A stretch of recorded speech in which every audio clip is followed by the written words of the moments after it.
Right, so the end of that previous video was cut short. We were just looking at this last point where Esav says, what do I need the Bechorah for? Hinei anochi holech lamut. I'm going to die. So Rashi had said, Hinei ani holech al yadah lamut.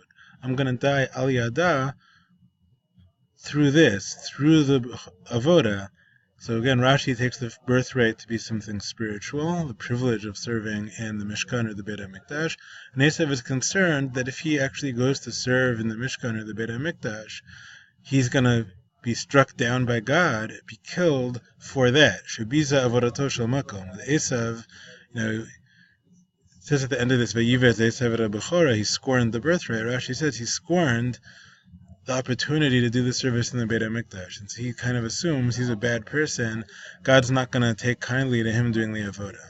Whereas Rashbam takes this idea of Hinei anochi holech lamut, Esav is worried he's going to die, in a very different direction.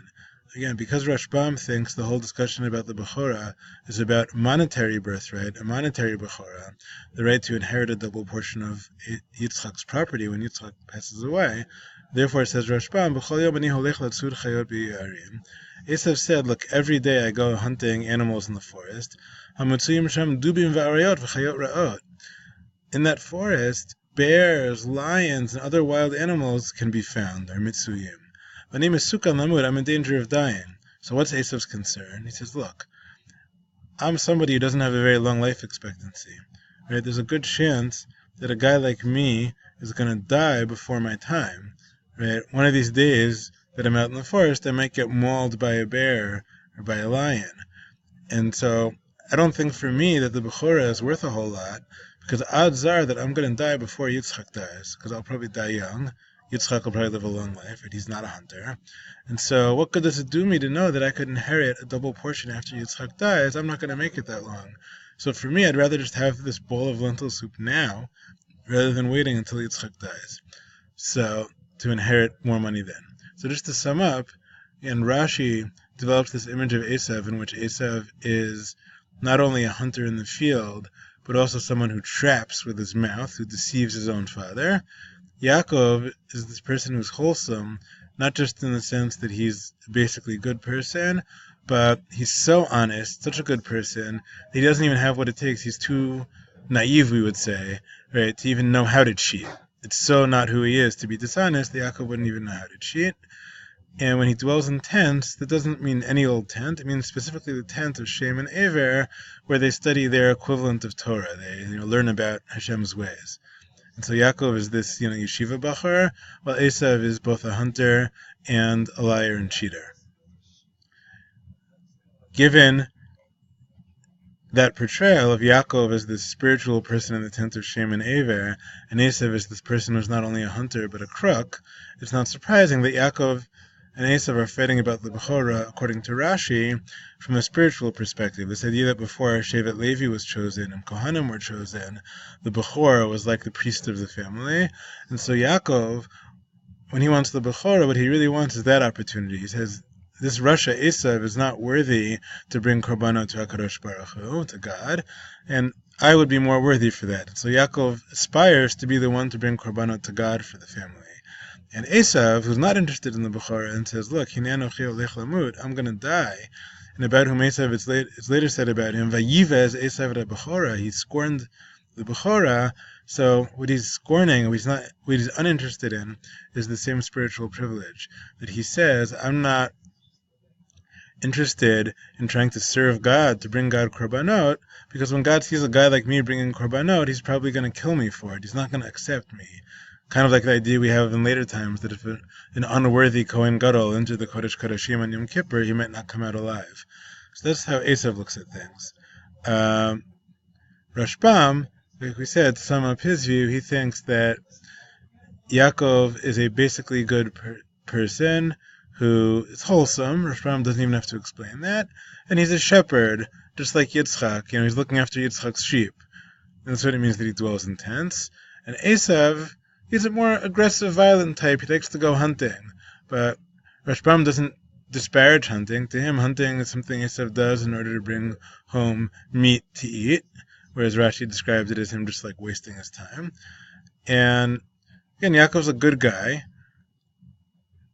but when they then come to fight about the Bechorah, since they're not such extreme characters, right? Yaakov is basically a good guy, Esav's a more violent type, but they're not holy versus unholy in Rashbam's presentation. So we understand he thinks they're fighting over a monetary Bechorah, which is valuable to Yaakov, because Yaakov plans on living a long, healthy life as a shepherd, and so he's probably going to outlive Yitzchak, and so getting a double portion when Yitzchak dies means a lot to him. And Esav doesn't care about that, because Esav figures, look, I spend all this time in a violent profession, hunting out in the forest, where, you can run into a bear, run into a lion if you're not careful. Esav figures he's probably going to have a shorter life expectancy than Yitzchak. He's probably going to die before he gets any inheritance, so he's happy to give up the Bechorah. The larger picture I wanted to portray based on this is the fact, like we began with, that Rashbam tends to stick to the simple Pasha Pshat. If we stick to the simple Pshat of our story, I think what Rashbam says is very true. Esav seems a little more sort of aggressive and wild, and Yaakov a little more peaceful, homely, more interested in tending the sheep, a bit of a more tender type. But we don't yet see in this story here Esav being this terrible villain, or Yaakov being this hero, or the saintly, holy individual. In Rashi, on the other hand, he tends to draw much more from the world of Midrash. So why is it that the world of Midrash sees Yaakov and Esav in such extremes? I want to give two explanations for that, and with that we'll close. The simplest one, and this is something you should be aware of that comes up a lot, we've mentioned this in class, the Midrash tends in general, once it establishes whether someone's a good character or a bad character, to kind of pile on that character, and to interpret everything in light of that character's basic goodness or basic evilness.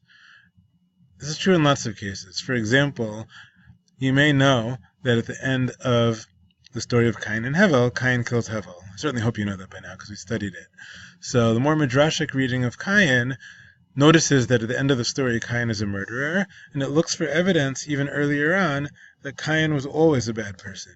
And so in the midrashic reading of Cain, and Rashi quoted some of these midrashim, Cain is already looking for trouble when he invites Hevel out to the field even before he killed him. It was premeditated. He was planning to kill him. Moreover, according to that reading, Cain already, when he chooses his profession, he chooses a bad profession, right? He chooses to work the land which had been cursed, whereas Hevel chooses to be a shepherd. Cain, according to that reading, brings an inferior korban, not just as good a korban as Hevel, but an inferior, worse korban.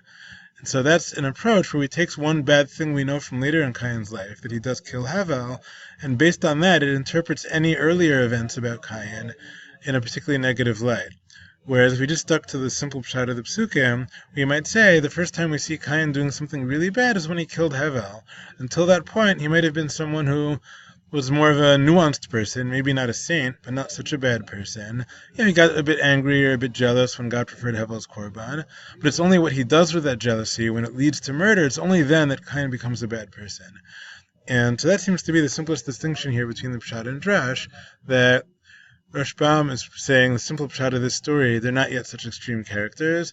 They're both sort of nuanced characters, where Esav leans a bit more towards violent behavior, and Yaakov leans a bit more towards tender, caring behavior.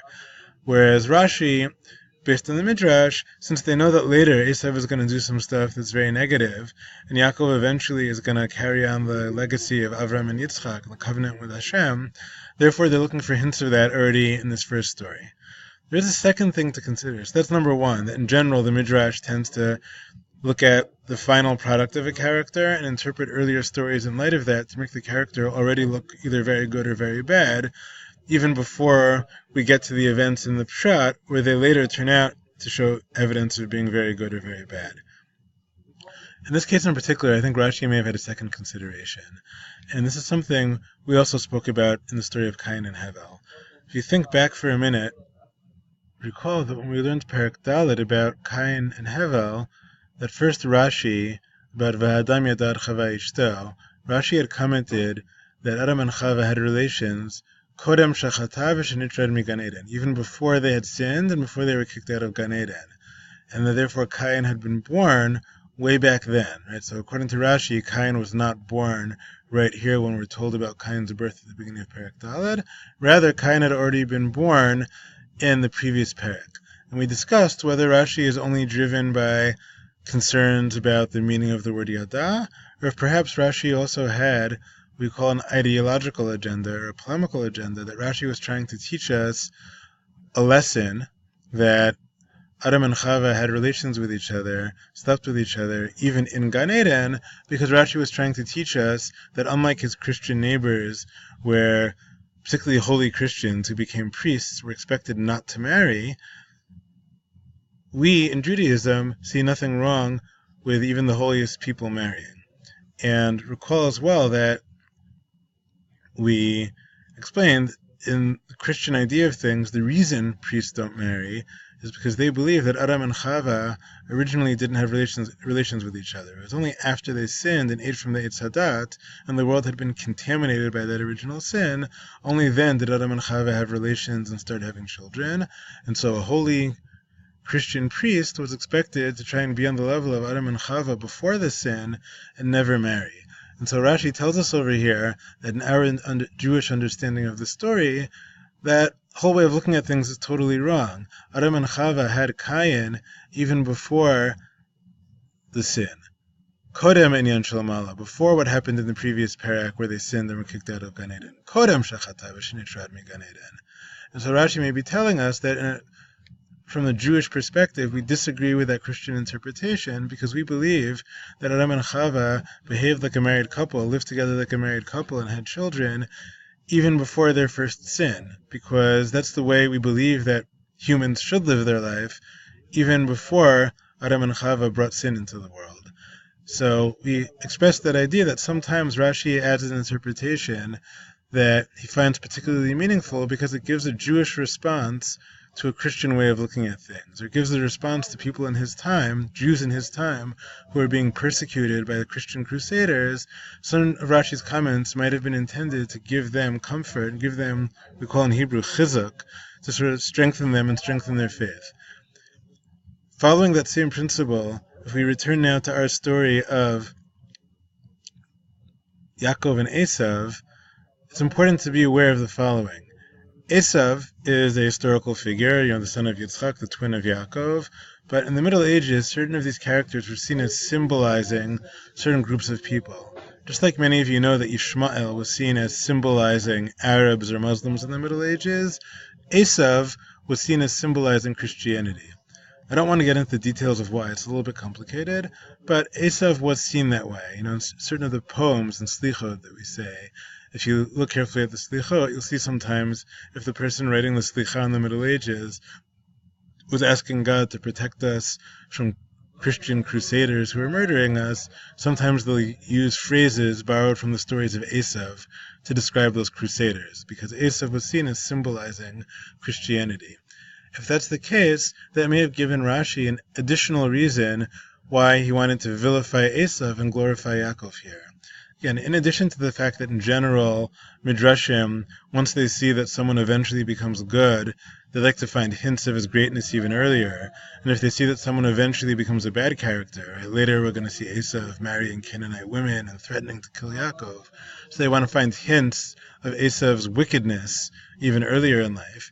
In addition to that, Rashi may have been driven by the fact that Esav, symbolizing Christianity, that meant in Rashi's time that Esav symbolized the very Christian neighbors who were persecuting the Jewish communities in northern France and Germany, and who, towards the end of Rashi's life, engaged in the Crusades, where they murdered many, many Jewish communities, many Jews in many communities. And so it may be for that reason as well that Rashi is interpreting these psukim about Esav in a very negative light, as if to emphasize that Esav, who symbolizes these crusaders, just as the Jews in his time feel that the crusaders are violent, corrupt people who present themselves as holy crusaders fighting for a noble cause, and then in fact they come and murder entire Jewish communities, Rashi may be telling us this trait is shared with their ancestor Esav. And so that may have motivated Rashi as well to specifically choose Midrashim that take a very negative view of Esav and incorporate them into his comments about Yaakov and Esav.